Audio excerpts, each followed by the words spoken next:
ہو کر بھی بیکار لگنے لگتے ہیں، اور جو بولتے نہیں بیمار لگنے لگتے ہیں۔ اور میرا رشتہ ملتا ہے جناب اس قبیلے سے جہاں پر غلام بھی سردار لگنے لگتے ہیں، جہاں پر غلام بھی سردار لگنے لگتے ہیں۔ ماشاءاللہ ابھی ہم نے اور آپ نے سماعت کیا ہم سب کے آقا و مولا جناب محمد رسول اللہ صلی اللہ علیہ وسلم کی شان میں نذرانہ عقیدت کو ہم سب نے سنا۔ شاعر نے ہم سب کے آقا و مولا جناب محمد رسول اللہ صلی اللہ علیہ وسلم کی شان میں، ان کے احترام میں، ان کی عظیمت اور عقیدت میں ایک شعر کہا ہے کہ ہر ابتدا سے پہلے ہر انتہا کے بعد، ہر ابتدا سے پہلے ہر انتہا کے بعد ذات نبی بلند ہے ذات خدا کے بعد۔ ہر ابتدا سے پہلے ہر انتہا کے بعد ذات نبی بلند ہے ذات خدا کے بعد۔ ارے دنیا میں احترام کے قابل ہے جتنے لوگ، دنیا میں احترام کے قابل ہے جتنے لوگ، میں سب کو مانتا ہوں مگر مصطفیٰ کے بعد، میں سب کو مانتا ہوں مگر مصطفیٰ کے بعد۔ آئیے میں پھر ایک مرتبہ آپ کے بھی آپ کے روبرو مختصر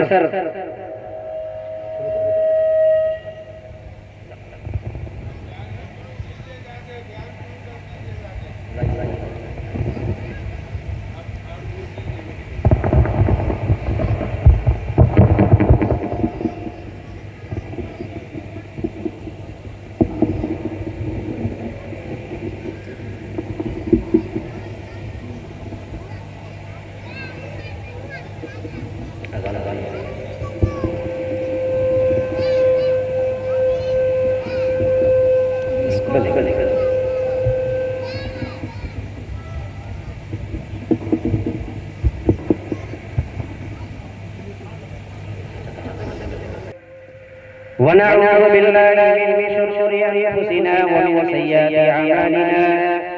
من يهده الله فلا مضل له ومن يضلل فلا هادي له، ونشهد أن لا إله إلا الله وحده لا شريك له، ونشهد أن سيدنا وسندنا وشفيعنا ومولانا محمدا عبده ورسوله، أرسله بالحق بشيرا ونذيرا بين يدي الساعة، من يطع الله ورسوله فقد رشد واهتدى، ومن يعصهما فإنه لا يضر إلا نفسه ولا يضر الله شيئا. أما بعد فقد قال الله تبارك وتعالى في القرآن المجيد والفرقان الحميد. فأعوذ بالله من الشيطان الرجيم، بسم الله الرحمن الرحيم. فإذا قضيت الصلاة فانتشروا في الأرض وابتغوا من فضل الله واذكروا الله كثيرا لعلكم تفلحون. وقال الله تبارك وتعالى في مقام آخر: يا أيها الذين آمنوا كلوا من طيبات ما رزقناكم. قال النبي صلى الله عليه وسلم: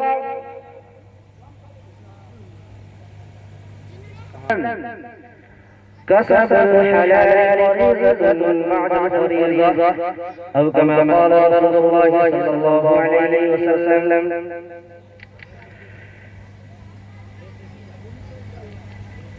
جہاں ذکر حبیب ہوتا ہے وہاں خدا بھی قریب ہوتا ہے، جہاں ذکر حبیب ہوتا ہے وہاں خدا بھی قریب ہوتا ہے، اور ایسی مجلس میں بیٹھنے والا بڑا ہی خوش نصیب ہوتا ہے۔ نہایت قابل قدر سامعین کرام، میرے محترم دوستو، دینی نورانی عرفانی بھائیوں، اور جہاں تک میری آوازیں پہنچ رہی ہیں، گھروں میں بیٹھ کر پردوں کے اندر رہ کر سماعت کرتی ہوئی سنتی ہوئی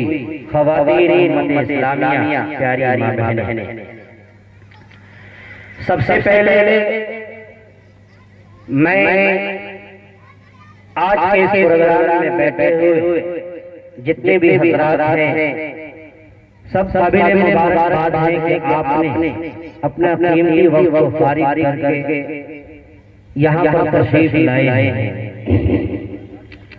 ساتھی اہل خانہ جنہوں نے آج کا یہ پروگرام سجایا ہے، آج کی یہ مجلس سجائی ہے اور یہ اپنے کاروبار اور اپنی تجارت کا آغاز کر رہے ہیں، وہ تمام بھائی بھی قابل مبارکباد ہے۔ اللہ تبارک و تعالی آپ سب کو محبت کے ساتھ زندگی گزارنے کی توفیق عطا فرمائے۔ حضرات محترم، میں نے آپ کے بیچ کلام اللہ کی 2 آیتیں کریمہ پڑھا ہے اور ایک حدیث شریف آپ کے بیچ پڑھی ہے میں نے،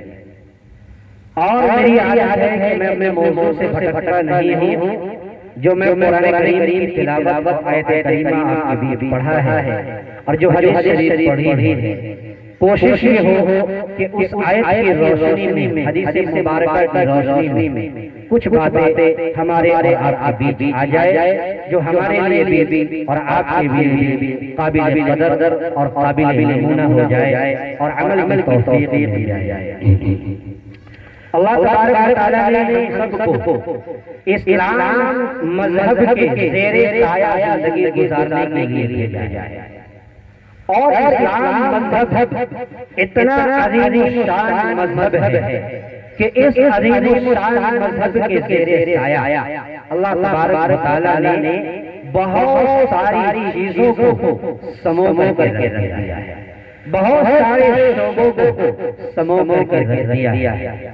چونکہ اسلام کوئی چھوٹا موٹا مذہب نہیں ہے، کوئی مختصر دین نہیں ہے، بلکہ یہ اسلام ایک دائمی مذہب ہے، ایک ابدی مذہب ہے، ایک وسیع مذہب ہے جس کا دامن بالکل وسیع تر ہے۔ اس کے اندر انسانیت کے تعلق سے ایک شعبے کو فروغ ملتا ہے۔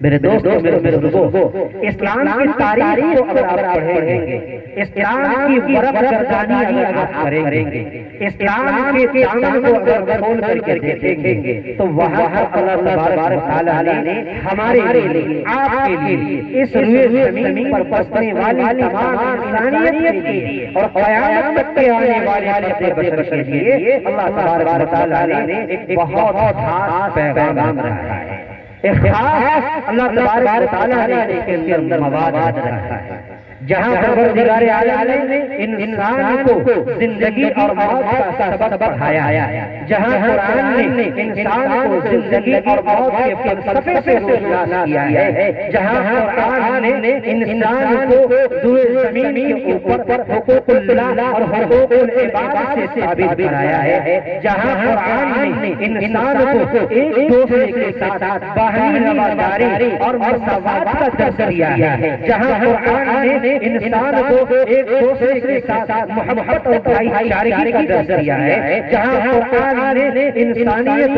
کو ایک دوسرے کے ساتھ اتفاق اور اتحاد کا درس دیا ہے۔ میرے دوستوں، میرے بزرگوں، بتانا یہ ہمت ہے کہ جہاں قرآن نے موت کی تعلیم دی ہے، جہاں قرآن نے زندگی کا فلسفہ پڑھایا ہے، جہاں قرآن نے حقوق العباد سکھایا ہے، جہاں قرآن نے حقوق اللہ پر روشنی ڈالی ہے، جہاں قرآن نے شادی اور بیاہ کا سبق پڑھایا ہے، جہاں قرآن نے نکاح کے پیغام کو واضح کیا ہے، قربان جاؤ اس قرآن مجید پر کہ وہی قرآن مجید کے اندر اللہ تبارک و تعالی نے ہمیں اور آپ کو اسلام کے اندر یہ بھی سکھایا ہے کہ انسان زمین پر رہ کر زندگی کیسے گزارتا ہے، وہی انسان نے قرآن نے ہمیں اور آپ کو یہ پیغام سکھایا کہ ہمیں اور آپ کو روئے زمین پر رہ کر حلال رزق کو کیسے تیار کیا جائے گا، حلال رزق کیسے کمایا جائے گا۔ میرے دوستوں، میرے بزرگوں، آج کا میرا موضوع یہ حلال اور کسب حلال ہے،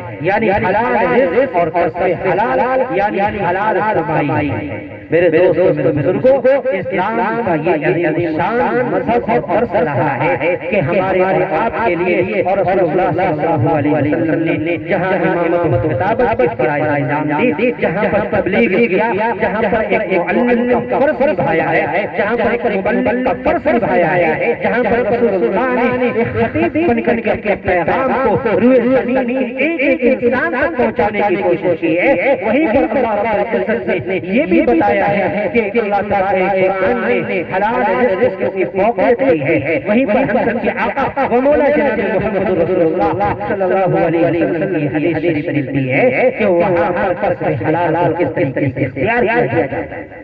اور حلال رزق کو کیسے اپنایا جاتا ہے اور تجارت کو کیسے فروغ دیا جاتا ہے۔ میرے دوستو میرے بزرگوں، یہ یاد رکھیے کہ اللہ تبارک و تعالیٰ نے یہ کہا کہ قرآن کے اندر جو سب سے اہم عبادت مانی جاتی ہے وہ نماز عبادت ہے۔ یہ ہم اور آپ جانتے ہیں کہ جو فرض عبادت ہے جیسے کہ نماز ہے، روزہ ہے، زکوٰۃ ہے، اسی طریقے سے حج ہے، یہ چیزیں جو عبادت ہے، فرض عبادت جسے ہم اور آپ کرتے ہیں، اسی عبادت اور فرض عبادت کے بعد ایک اہم عبادت جسے عبادت اور فوقیت ملا ہے، جسے فرضیت کی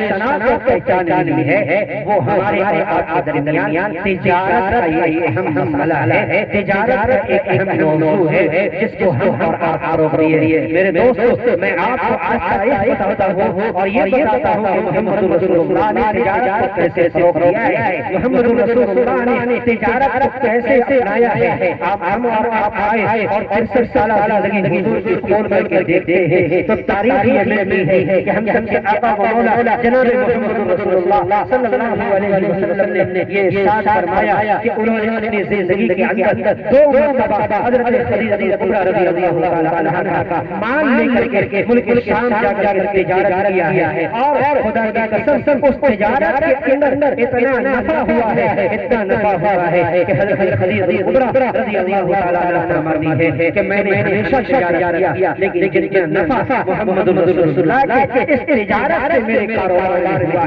ہے، وہ آج تک کبھی بھی میری تجارت میں اتنا نفع نہیں ہوا۔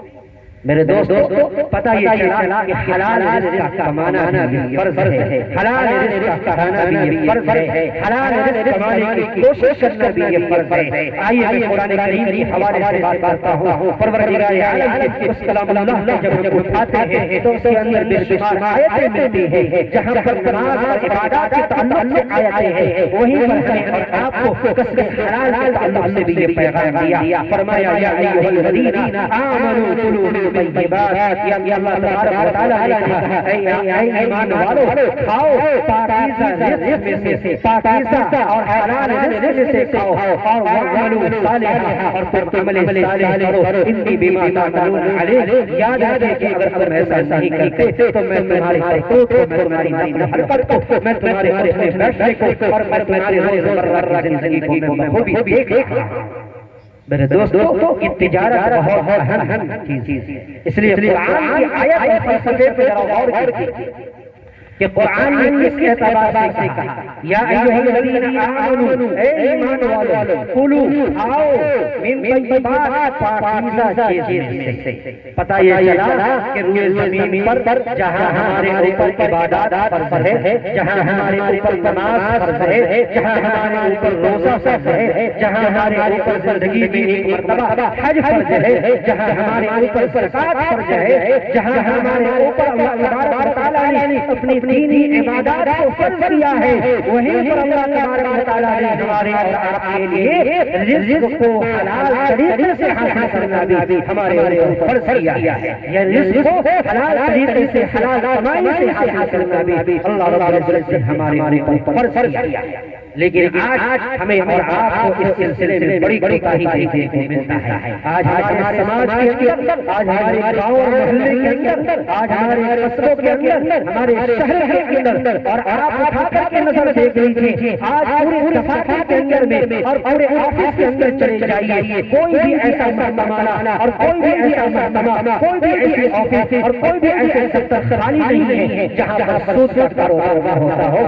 جہاں پر رشوت نہ لیا جاتا ہو، جہاں پر چھوٹا موٹا کام کو آگے بڑھانے کے لیے خدا کی قسم جب تک آپ وہاں پر رشوت نہیں دیں گے وہاں پر آپ کا کام نہیں ہونے والا ہے۔ آپ بہت دور جانے کی ضرورت نہیں ہے، آپ بڑوں پر چلے چلے جائیے، چھوٹا سے چھوٹا کام کرانے کے لیے آپ کو رشوت دینی پڑتا ہے۔ میرے دوستوں، میرے بزرگوں، یاد رکھیے مسلمانوں، آج ہم زندہ ہیں، ایک دن ہمیں مرنا ہے۔ آج ہم زندہ ہیں، اللہ نے ہمیں زندگی دی ہے، لیکن ہماری زندگی خاتمہ بھی ہونا ہے۔ یاد رکھیے اگر ہم نے کبھی بھی کمائی میں تھوڑا سا بھی اگر اس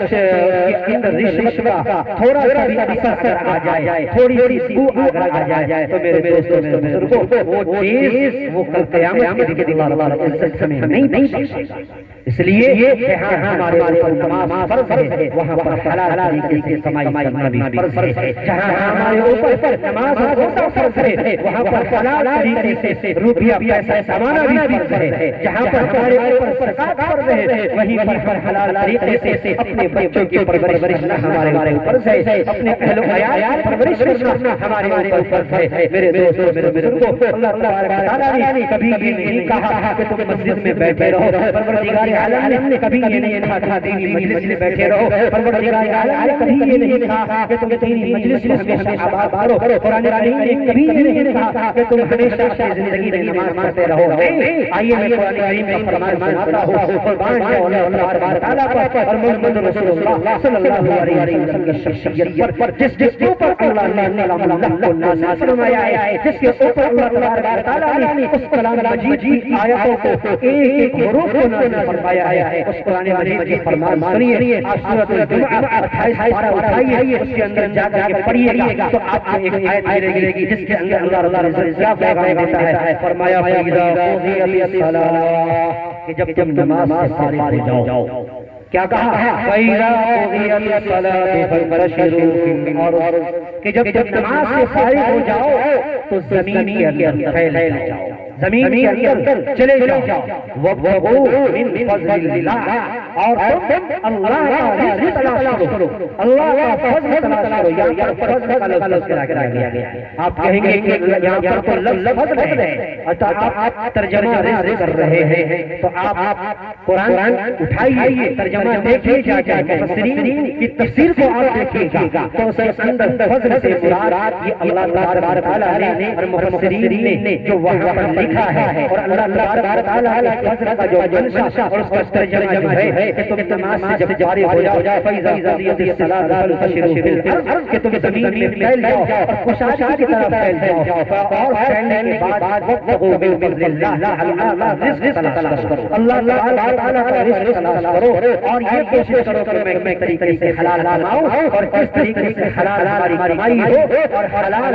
رزق ہو، جو حلال رزق ہمارے لیے بھی آرام ثابت ہو، اور ہمارے لیے ہماری اولاد کے لیے ہمارے عیال کے لیے وہ حلال رزق آرام ثابت ہو۔ میرے دوستوں، میرے بزرگوں، یقیناً بہت بڑی بات ہے، لیکن آج ہم اور آپ اس بارے میں بہت سستی اور کوتاہی کرتے ہیں۔ آقا صلی اللہ علیہ وسلم کا فرمان حدیث مبارکہ کے اندر بہت زیادہ حدیث پڑی ہوئی ہے۔ ایک حدیث میں آپ کو سناتا ہوں، اس حدیث کے اندر اللہ رب العزت نے کسب حلال کو، محمد رسول اللہ نے کسب حلال کی اہمیت بتائی ہے۔ فرمایا سنن بہقی کے اندر وہ روایت موجود ہے کہ اللہ کے رسول صلی اللہ علیہ وسلم نے ارشاد فرمایا کسب الحلال فریضۃ بعد فریضہ، کہ حلال رزق حاصل کرنا، حلال رزق کمانا یہ فرض ہے، یہ فرض کہا ہے، نفل نہیں کہا، واجب نہیں کہا، سنت نہیں کہا، مستحب نہیں کہا، بلکہ اللہ کے رسول نے کہا یہ فرض ہے، اور کب فرض ہے؟ بعد الفریضہ،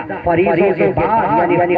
فرض عبادتوں کے بعد اگر کوئی دوسرے دن پر کوئی فرض عبادت ہے تو میرے دوستوں، میرے بزرگوں، وہ حلال رزق کا اختیار کرنا اور حلال رزق کمانا یہ فرض۔ ابھی یہ سمجھیے کہ بہت سے لوگ حلال رزق کمانے کے لیے حلال اور حلال کے لیے جو ہے بہت طریقے کا کاروبار کرتے ہیں۔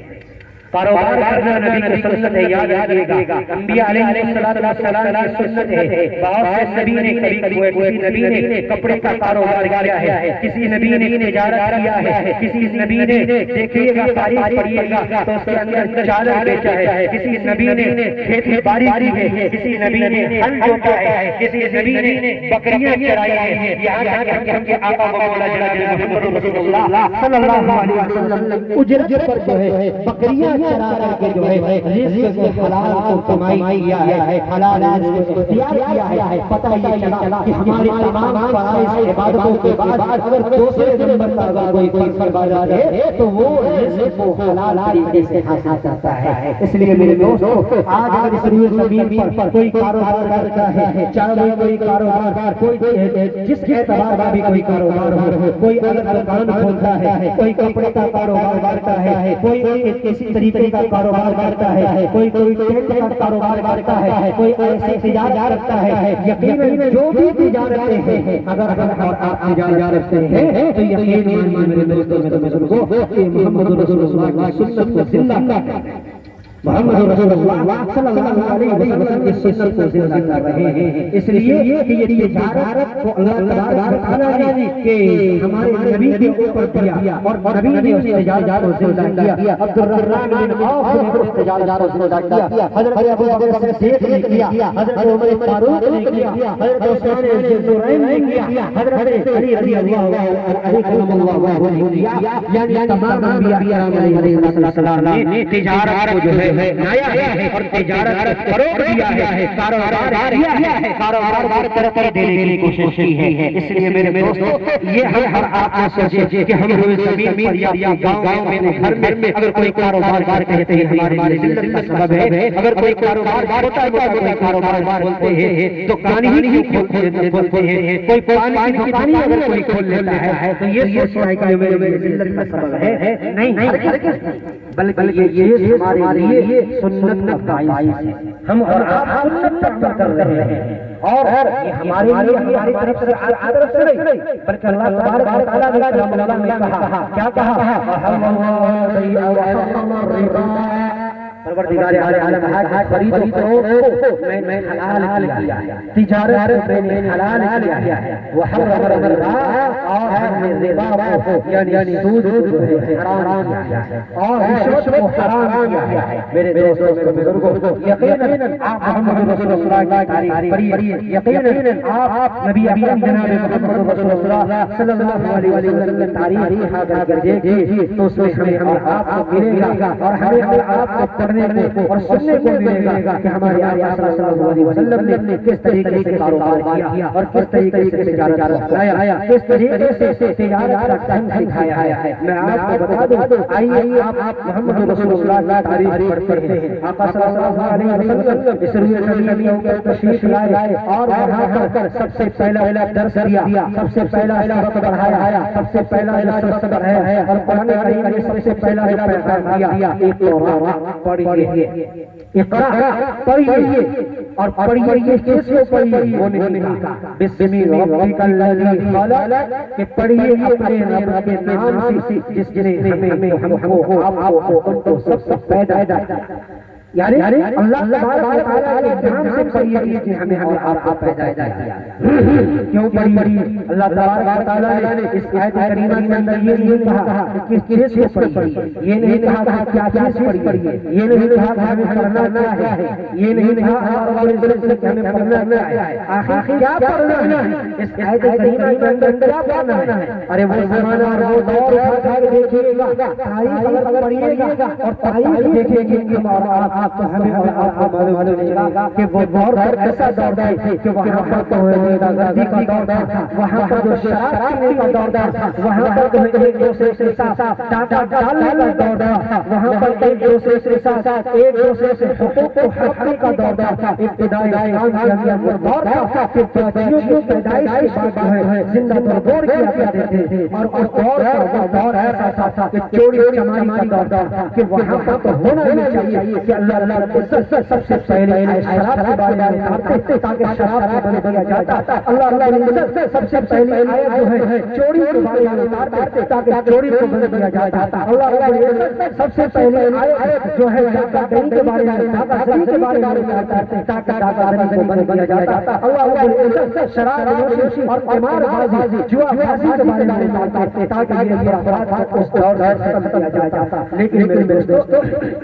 اللہ عزت نے ایسا نہیں کیا، اگر تعالیٰ سب سے پہلے آیت پڑھیے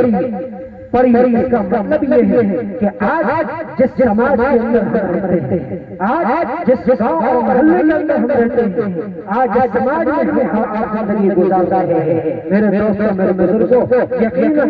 اس دور کے اندر اگر اللہ رب نے کہا کہ تم علم حاصل کرو اور علم والی آیت کو اٹھا کر کہا تمہارے اندر علم آنا چاہیے، اور یاد رکھیے میرے دوستوں کہ اگر جس کے اندر علم آ گیا، جس کے اندر علم بو آ گئی، جس کے اندر علم شناخت آ گئی، جس کے اندر علم پہچان آ گئی، جس کے اندر علم بو آ گئی، چاہے وہ علم دین کے اعتبار سے ہو، چاہے وہ علم دنیا کے اعتبار سے ہو، چاہے وہ علم اللہ تبارک و تعالیٰ کی وحدانیت کے اعتبار سے ہو، چاہے وہ علم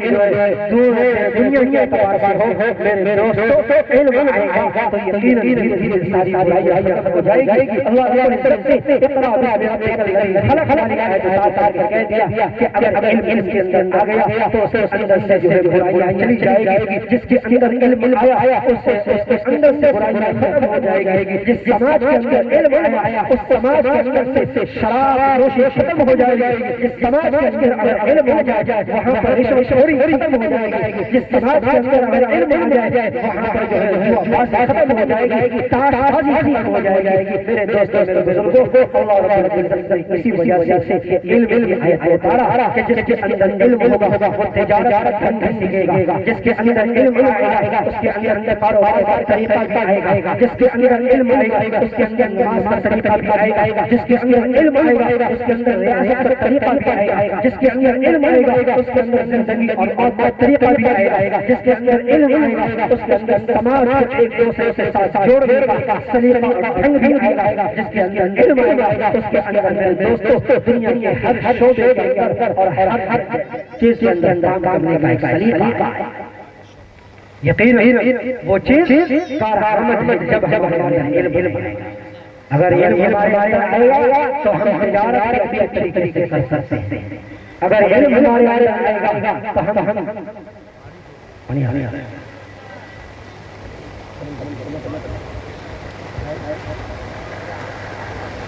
نو بج گیا۔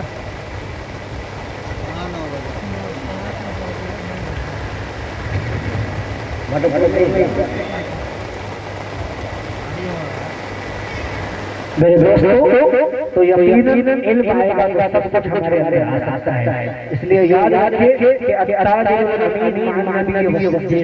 اگر جو شخص تجارت کو ایمانداری اور پرہیزگاری سے کرتا ہے، اللہ کا خوف کے اندر رکھتا ہے، ایسے تجارت کو ایسے کاروباری کو اللہ تبارک و تعالیٰ ہمیں دن جو ہے نبیوں کی فہرست میں کھڑا کرے گا، نبیوں کی فہرست میں شامل کرے گا۔ میرے دوستوں الحمدللہ اللہ تبارک و تعالیٰ نے ہم سب کے لیے باران رحمت بھیجا ہے، رحمت کی بارش شدید ہے، جس بارش کے لیے ہم لوگ ترس رہے تھے، جس بارش کے لیے ہم لوگ طلب کر رہے تھے، اور جس بارش کے لیے ہاتھ اٹھا کر دعا کر رہے تھے، اللہ تبارک و تعالیٰ نے وہ بارش ہمارے لیے بھیجا ہے۔ یقیناً وہ قرآن کی برکت کہیں گے کہ جس قرآن کو پڑھ کر اللہ تعالیٰ سے جو کام آتا ہے، میں اللہ تعالیٰ سے دعا کرتا ہوں کہ ہمیں بھی آپ کو بھی کہیں سے زیادہ آمین